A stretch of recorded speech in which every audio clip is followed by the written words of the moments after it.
नमस्कार दोस्तों, क्राइम तक में आप सबका स्वागत है। मैं हूं सुप्रतिम बैनर्जी। मैं हर रोज आपको क्राइम इन्वेस्टिगेशन से जुड़ी कोई कहानी सुनाता हूं, कोई मर्डर मिस्ट्री सुनाता हूं जिसमें पुलिस के इन्वेस्टिगेशन की बारीकियां होती हैं। लेकिन आज जो वाकया मैं आप सबको सुनाने वाला हूं उसका क्राइम से दूर दूर तक कोई लेना देना नहीं है। ये एक सामाजिक इशू है, सामाजिक मसला और एक इमोशनल मसला है। क्या मसला है, कहाँ की कहानी है, पूरी बात आइए आपको तफसील से बताता हूँ। ये घटना है बिहार की, बिहार के लखीसराय ज़िले के चानन पुलिस स्टेशन के गांव जानकीडीह की।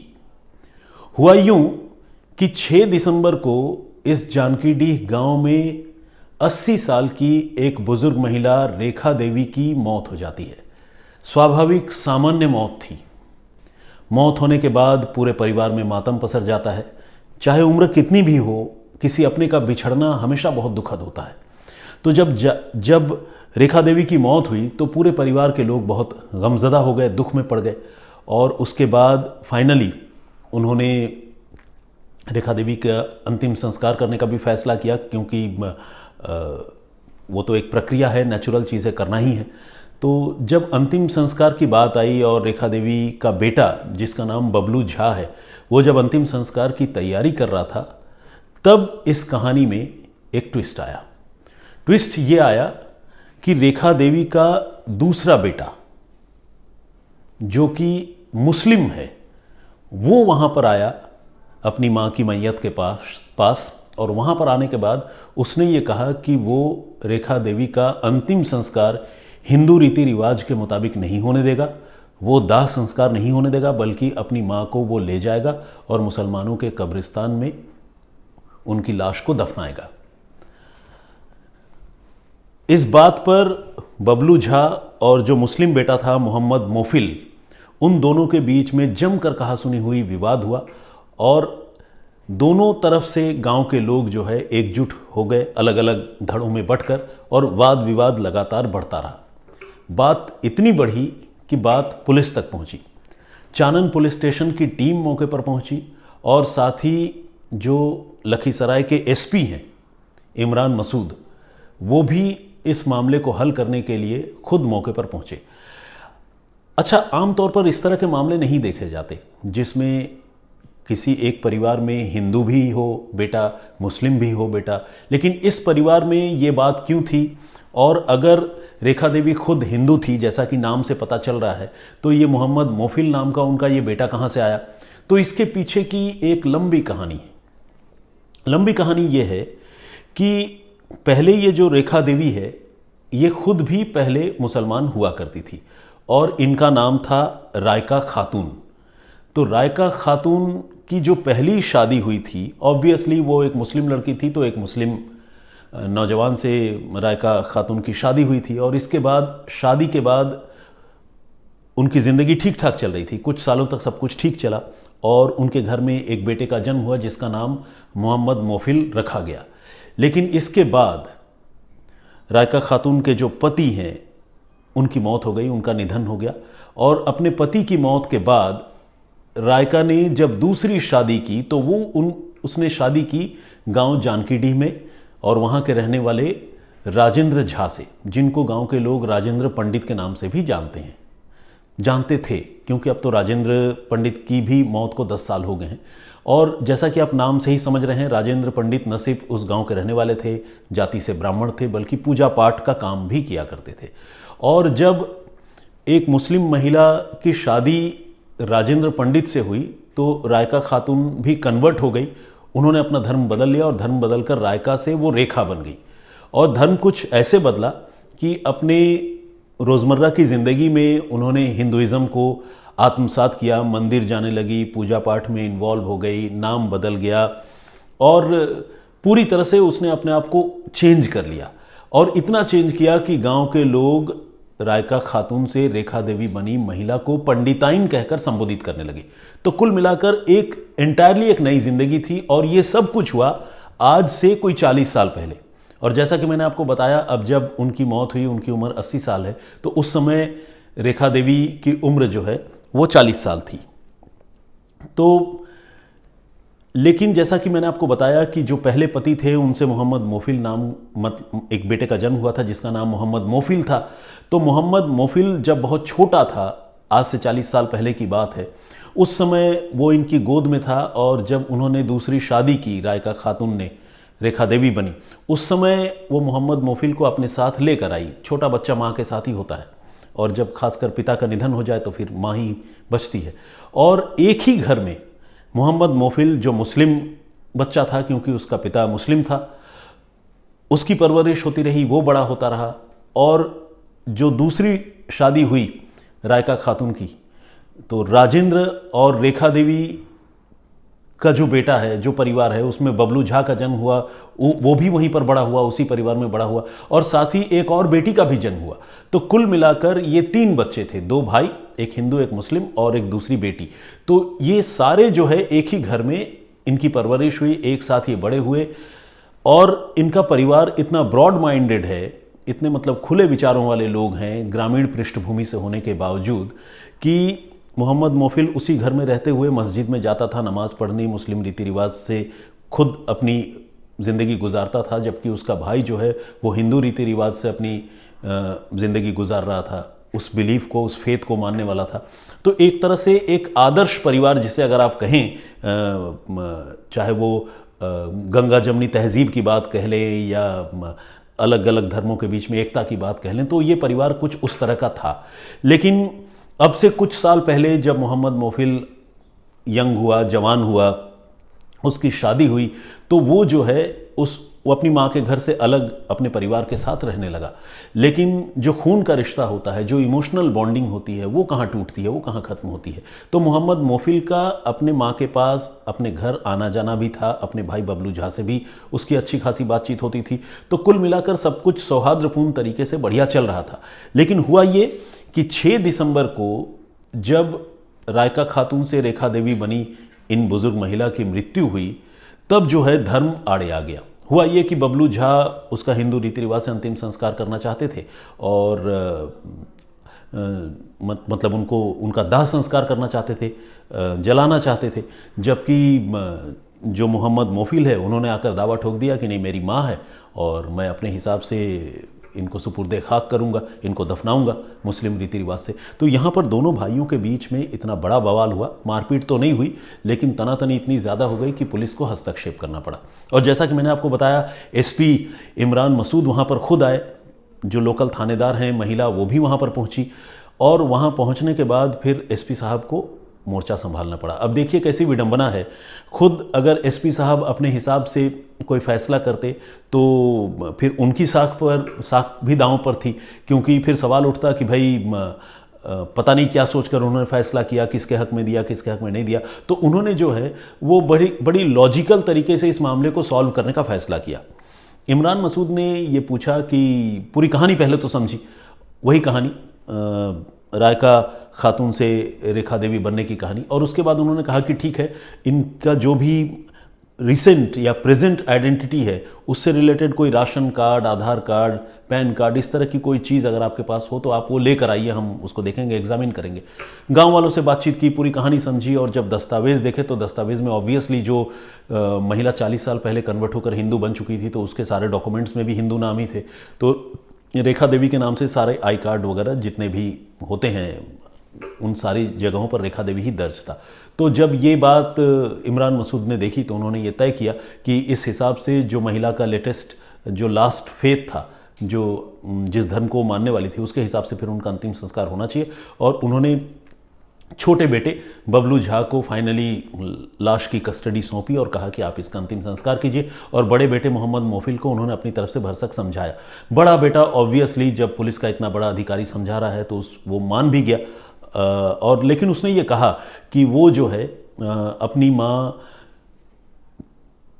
की मौत के बाद ये जो क्रियाएं होती हैं, मुसलमानों में तो श्राद्ध नहीं होता, लेकिन उनमें 40वां होता है, 40 दिन बाद जो है वो विशेष प्रार्थना सभा रखते हैं।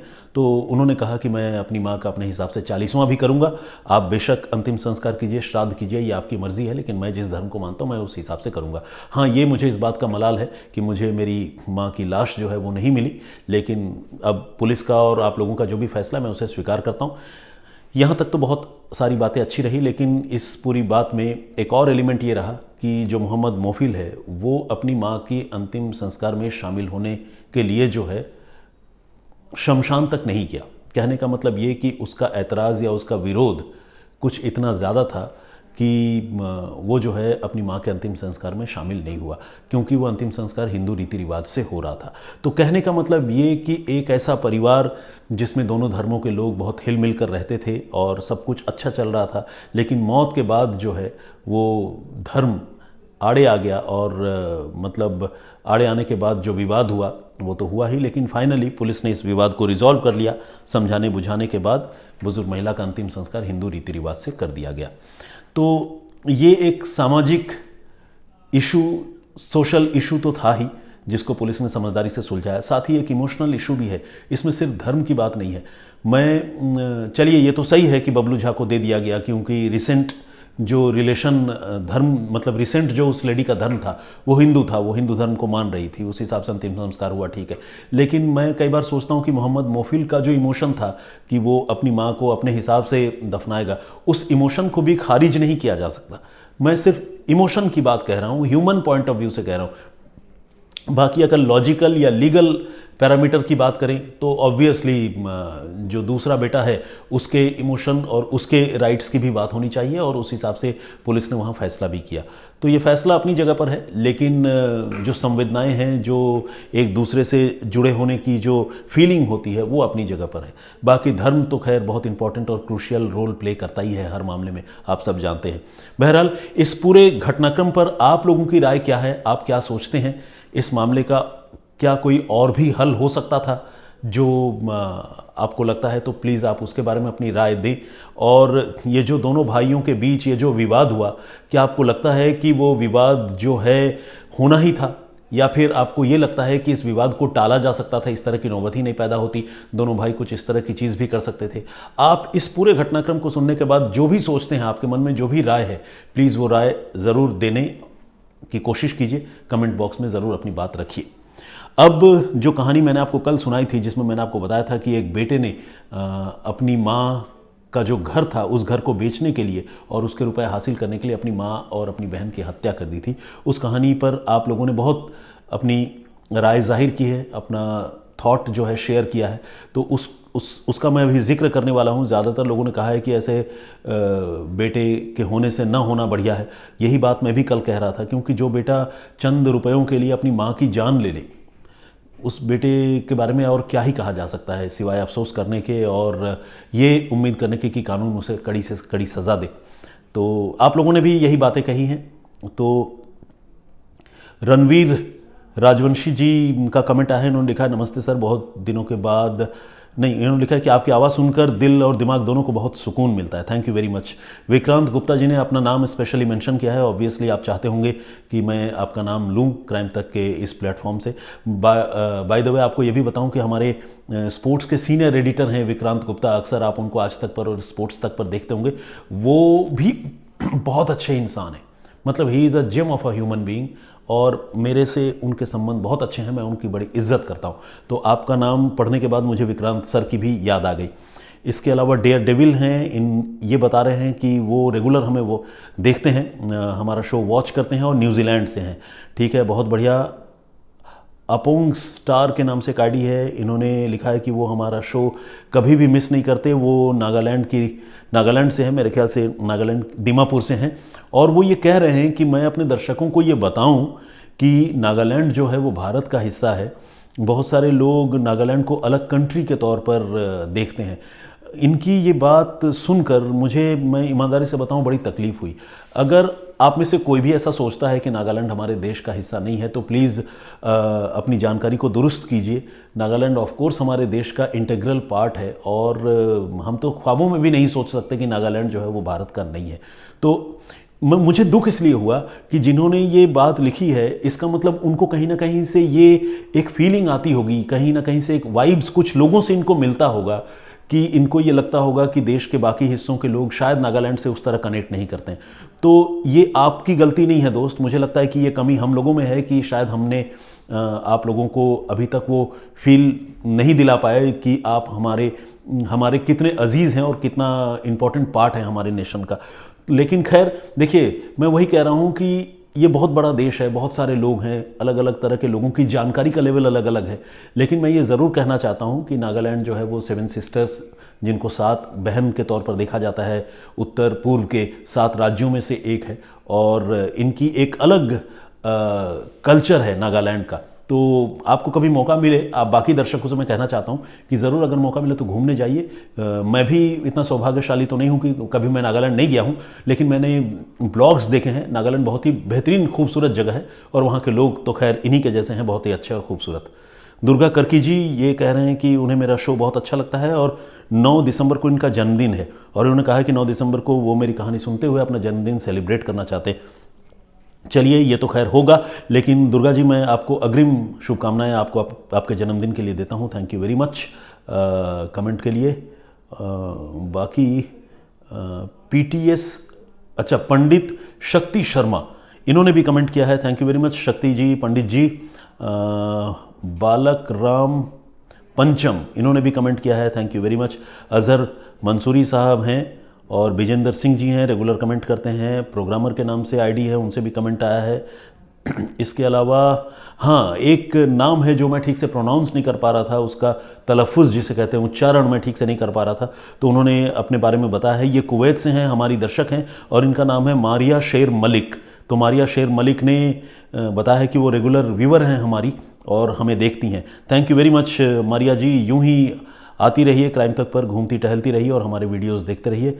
रेखा भट्ट जी, इन्होंने भी कमेंट किया है। लिटिल रेन ड्रॉप्स, इन्होंने बहुत हौसला अफजाई की है और ये कहा है कि किसी भी इंसान को दूसरे इंसान से कंपेयर करना ठीक नहीं है।